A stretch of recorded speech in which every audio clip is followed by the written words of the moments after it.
வணக்கம்.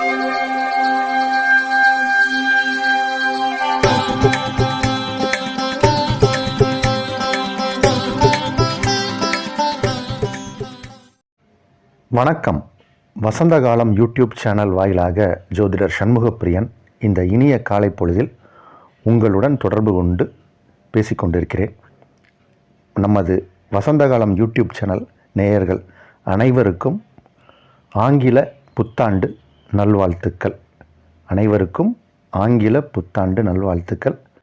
இன்றைய தினம் 1/1/2024 ஜனவரி 1ஆம் தேதி திங்கட்கிழமை, சோபக்கிருது வருடம் மார்கழி மாதத்தில் இது 16ஆம் திருநாள். இன்றைய நட்சத்திரம் மகம் காலை 8:06 வரை, அதன்பின் பூரம், திதி தேய்பிறை பஞ்சமி மதியம் 1:36 வரை, அதன்பின் ஷஷ்டி. யோகம் காலை 8:06 வரை நன்றாக இல்லை. அதன்பின் சித்த யோகம். மகர ராசிக்காரர்களுக்கு சந்திராஷ்டம தினம். இன்றைய தினத்திற்கான ராகு காலம் காலை 7:30 முதல் 9 வரை, யமகண்டம் காலை 10:30 முதல் நண்பகல் 12 வரை, குளிகை நேரம் மதியம் 1:30 முதல் 3 வரை. இன்றைய தினத்திற்கான நல்ல நேரம், சுபஹோரை எனப்படும் நல்ல நேரங்கள் நண்பகல் 12 முதல் 2 வரை, பிற்பகல் 3 முதல் 4 வரை, மாலை 6 முதல் 9 வரை. இன்றைய கிரக நிலவரம்: மேஷத்தில் குரு, சிம்மத்தில் சந்திரன், கன்னியில் கேது, விருச்சகத்தில் புதன் சுக்கிரன், தனுர் ராசிக்குள் சூரியன் செவ்வாய், கும்பராசிக்குள் சனி பகவான், மீனத்தில் ராகு.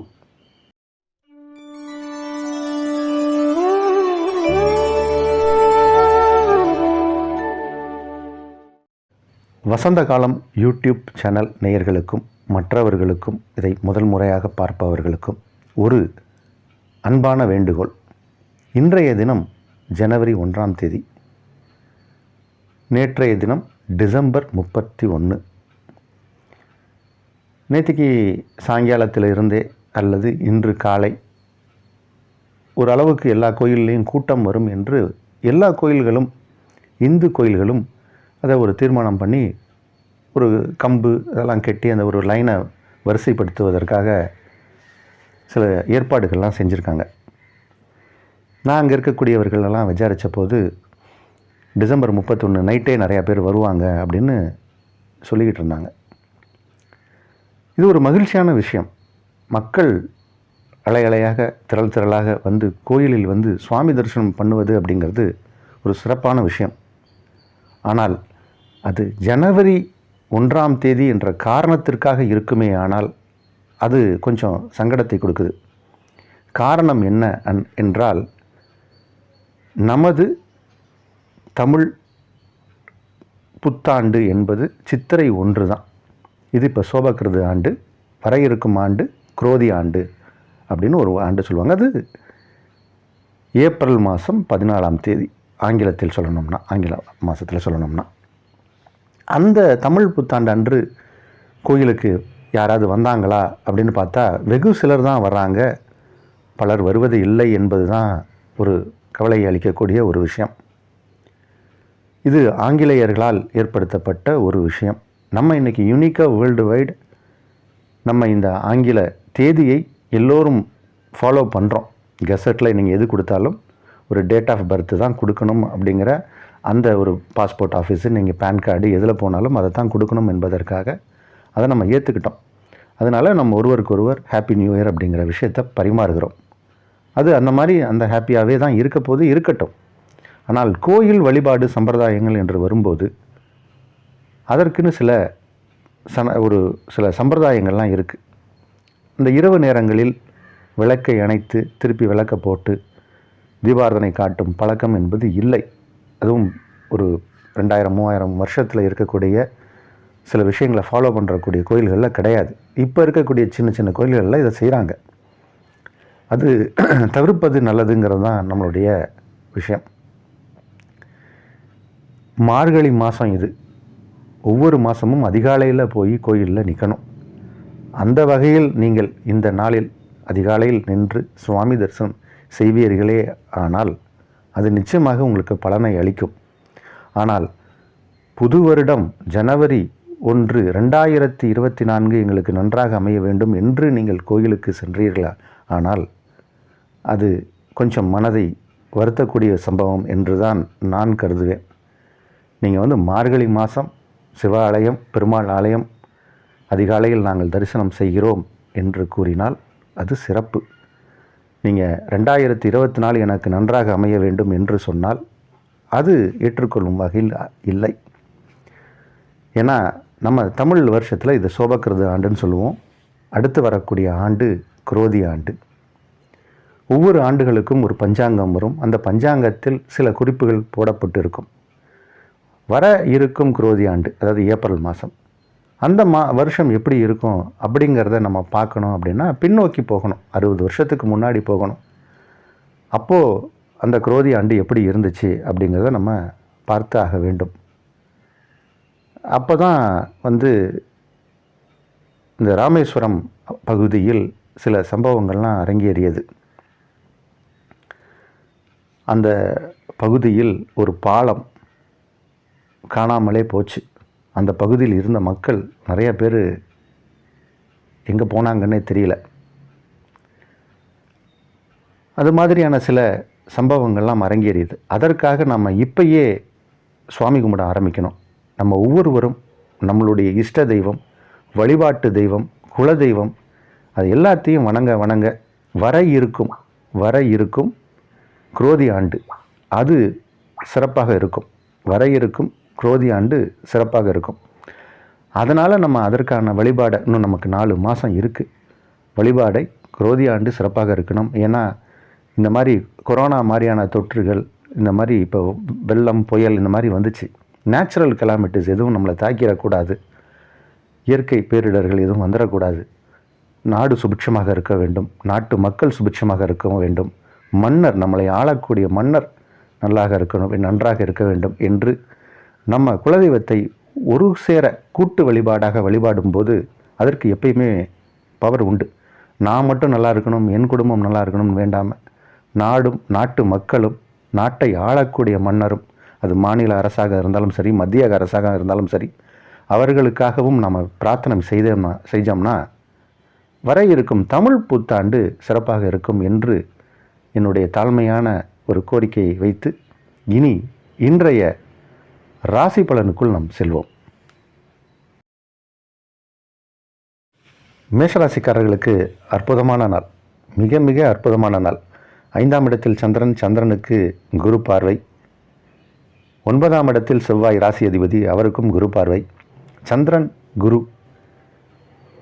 சந்திரனுக்கு குரு பார்வை, செவ்வாய்க்கு குரு பார்வை. செவ்வாய்க்கும் சந்திரனுக்கும் குரு பார்வை கிடைக்கும்போது அது மேஷராசிக்காரர்களுக்கு பெரிய அளவில் யோகத்தையும் நன்மையும் செய்யும்.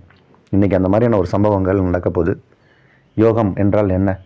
நீங்கள் எதை நமக்கு கிடைக்குமோ கிடைக்காதோன்னு யோசிச்சுட்ருக்கீங்களோ அந்த விஷயம் கிடைக்கும், அதுதான் யோகம். கிடைக்காது என்று நினைக்கக்கூடிய விஷயங்கள் கிடைக்கும் என்பது தான் யோகம். இன்றைய நாள் அது உண்டு, நல்ல நாள். ரிஷபராசிக்காரர்களுக்கு 2 சுபகிரகங்கள், சுக்கிரன், புதன், ஒரு ராசிக்கு 7ஆம் இடத்தில் அமர்ந்து உங்கள் ராசியை பார்ப்பது என்பது ஒரு யோகம். அது ஒரு யோகம். அது தொடர்ந்து இப்போ சுக்கிர பகவானும் புத பகவானும் உங்கள் ராசிக்கு 7ஆம் இடத்தில் அமர்ந்திருப்பது என்பது ஒரு யோகம். வெளி வட்டார பழக்க வழக்கங்கள் அதிகரிக்கும். நண்பர்களின் சேர்க்கை அதிகரிக்கும். புதிய நண்பர்கள் நமக்கு நிறைய பேர் வருவாங்க. பழைய நண்பர்களின் ஆதரவு கரமும் இருக்கும். ஒரு சிறப்பான நாள், மகிழ்ச்சியான நாள், ஒரு பெரிய அளவில் சந்தோஷத்தை, ஒரு ஜாலியான ஃபீலில் இருக்கக்கூடிய நாள். மிதுன ராசிக்காரர்களுக்கு நல்ல செய்தி சேரப்போகுது. வெளிநாட்டிலிருந்து உங்களுடைய நண்பர்கள், உறவினர்கள் யாராவது உங்களுக்கு பெரிய கிஃப்ட் ஒன்று கொடுக்க போகிறாங்க. அதை வாங்க போகிறீங்க.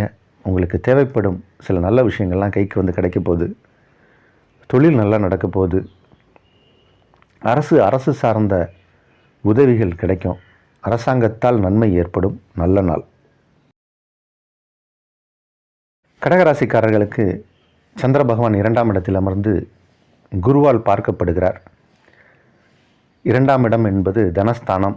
தனஸ்தானத்திற்கு குரு பார்வை, தனஸ்தானாதிபதியும் குரு பார்க்கிறார். அதனால் தனக்காரகன் தனஸ்தானத்தை பார்ப்பதால் தன லாபங்கள் அதிகரிக்கும், வருமானங்கள் அதிகமாக வரும், மகிழ்ச்சி பெருகும், ஆனந்தம் பெருகும், சந்தோஷம் இருக்கும். நல்ல நாள். சிம்ம ராசிக்காரர்களுக்கு இன்றைக்கி ஒரு என்டர்டைன்மெண்ட் ஓரியன்ட் டே. நிறைய ஃப்ரெண்ட்ஸை பார்ப்பீங்க, சந்திப்பீங்க, அல்லது உங்களுடைய தொழில் நிமித்தமாக நிறைய பேரை இன்றைக்கி நீங்கள் சந்திக்கக்கூடிய ஒரு சூழ்நிலை ஏற்படும். ஆனந்தமும் மகிழ்ச்சியும் பொங்கக்கூடிய ஒரு நாள். ரொம்ப பிஸியாகவே இருப்பீங்க இன்றைக்கி. இன்றைக்கி ஓய்வுக்கே நேரம் இல்லை, அந்த அளவுக்கு பிஸியாக இருக்கக்கூடிய நாள். நல்ல நாள். கன்னி ராசிக்காரர்களுக்கு சுப விரயங்கள் ஏற்படக்கூடிய ஒரு நேரம் இது. சுப விரயங்கள் அப்படின்னா திருமணம் சடங்குகள், அதற்காக போக்குவரத்து போயிட்டு வர்றது, இந்த மாதிரியா விஷயங்களும் சுப விரயங்கள் தான். நல்ல நிகழ்ச்சிகளுக்கு நம்ம ஒரு பெரிய கிஃப்ட் வாங்கி கொடுக்குறோம், அந்த கிஃப்ட்டு தான் வேல்யூபிளான கிஃப்ட்டு. அதை பார்த்து உங்களுக்கு ஒரு மதிப்பு மரியாதை சபையில் கிடைக்கும். இது எல்லாமே சுப விரயங்கள் தான். இந்த மாதிரியான விரயங்கள்லாம் ஏற்பட போது ரொம்ப ஆனந்தமான நாள். துலா ராசிக்காரர்களுக்கு 11ஆம் பாவம்னு சொல்லக்கூடிய பாவம், அது லாபஸ்தானம். அதில் சந்திரன் உட்கார்ந்திருக்கார். பொதுவாகவே லாபஸ்தானத்தில் சந்திரன் வரும்போது சில விஷயங்களை செய்வாங்க. இப்போது ஜனவரி 1ஆம் தேதி லாபஸ்தானத்தில் சந்திரன். அப்போது இந்த வருஷமே உங்களுக்கு லாபமாக இருக்க போகுது. 2024 முழுமையாகவுமே உங்களுக்கு லாபமாக இருக்க போகுது. அந்தளவுக்கு இந்த நாளை சிறப்பித்து சொல்லலாம். கிரகங்கள் எல்லாம் அவ்வளோ அருமையாக உட்காந்துருக்கு. துலா ராசிக்காரர்களை கையில் பிடிக்க முடியாது, அந்த அளவுக்கு வருமானங்கள் பெருக போகுது. நம்ம சோபக்கிருத ஆண்டுக்கு தான் முக்கியத்துவம் கொடுப்போம். அடுத்து வரக்கூடிய ஆண்டு குரோதி ஆண்டுன்றதை நம்ம ஏற்கனவே சொல்லியாச்சு. இருந்தாலும் இந்த ஆங்கிலத்தில் சொல்லக்கூடிய அந்த வருடம் 2024 துலா ராசிக்காரர்களுக்கு மிகவும் சிறப்பாக இருக்கும். அதற்கு ஏற்றவரை கிரக அமைப்பு இருக்குது. சிறப்பான ஆண்டு. இன்றைய நாள் சிறப்பான நாள். விருச்சிக ராசிக்காரர்களுக்கு தொழில் ஸ்தானத்தில் சந்திரன் அமர்ந்திருக்கார். தொழில் ஸ்தானாதிபதி தனஸ்தானத்தில் அமர்ந்து தனக்காரகனால் பார்க்கப்படக்கூடிய நிலை. பிரமாதமாக தொழில் நடக்கப்போகுது. தொழிலில் புது புது யுக்திகளை கையாண்டு வெற்றி வாய்ப்பை தேடக்கூடிய நேரம் இது. உத்தியோகத்திலும் உயர்வு உண்டு. நல்ல குடும்பம் அமையும். குடும்பத்தில் இருப்பவர்கள் உங்களுக்கு ஆதரவு கரம் நீட்டுவார்கள். சந்தோஷமான நாள். தனுசு ராசிக்காரர்களுக்கு யோகமான தினம். உங்கள் ராசி அதிபதி 5ஆம் இடத்தில் அமர்ந்து ராசிக்குள் இருக்கக்கூடிய சூரியனை பார்க்கிறார். சூரியன் அப்படிங்கிறது ஒரு ராஜ கிரகம். செவ்வாய் என்பது ஒரு ராஜ கிரகம். குரு என்பது ஒரு ராஜ கிரகம். இந்த கிரகங்களுக்குள் சம்பந்தம் ஏற்படும் போது ராஜ வாழ்க்கை அமையும், அல்லது அரசால் ஒரு கௌரவப்படக்கூடிய, அதாவது அரசு மூலம் சில ஆதாயங்களை பெறக்கூடிய நேரம் வரும். சில பேர் இந்த கவர்மெண்ட் ஜாப்பு பற்றிலாம் கேட்பாங்க. அப்போ இந்த கிரக அமைப்பு இருக்கணும். அது 10ஆம் இடத்தோட தொடர்பு கொள்ளணும். அப்படி இருந்தால் தான் அவங்களுக்கு அரசு விஷயங்கள் கிடைக்கும். சில பேர் பென்ஷன் ஹோல்டர்ஸ்லாம் இருப்பாங்க. அவங்களுடைய ஜாதகத்தெல்லாம் எடுத்து பார்த்தா இந்த மாதிரியான கிரகங்களுடைய அமைப்பு இருக்கும். ஏன்னா அரசு சார்பாக அவங்களுக்கு ஒரு ஊதியம் கிடைக்குது, ஓய்வூதியம் கிடைக்குது. இந்த மாதிரியான விஷயங்கள்லாம் மன்னர்கள் அப்படின்ற காலம் போய் இப்போ மக்களாட்சியாக இருந்தாலும் நாம் அரசு சார்ந்த விஷயங்கள் பயணிக்கிறோம் என்பது உண்மை. அது சார்ந்த கிரக அமைப்பு கொண்ட நாளாக இருப்பதால் ஒரு சிறப்பான நாள் இது. அரசு ராஜ மரியாதையோடு உங்களை கௌரவிக்கும். நீங்கள் ராஜ வாழ்க்கை வாழப்போகும் நேரம் இது. மகர ராசிக்காரர்களுக்கு இன்றைக்கி சந்திராஷ்டம தினம். இன்றைக்கி கொஞ்சம் கவனமாக இருங்க. நிறைய பேரை சந்திப்பீங்க. பேசும்போது மட்டும் கொஞ்சம் கவனமாக இருங்க. அதனால் அதை மட்டும்தான் ஒரு எச்சரிக்கை. இருந்தபோதும் இது நல்ல நாள். கும்பராசிக்காரர்களுக்கு புகழ் கிடைக்கக்கூடிய ஒரு நேரம். புகழின் உச்சிக்கு செல்வீங்க. மற்றவர்கள் உங்களை புகழ்ந்து பேசுவார்கள். உங்களுடைய புகழ்ச்சி உங்களுக்கு மகிழ்ச்சியை கொடுக்கும்.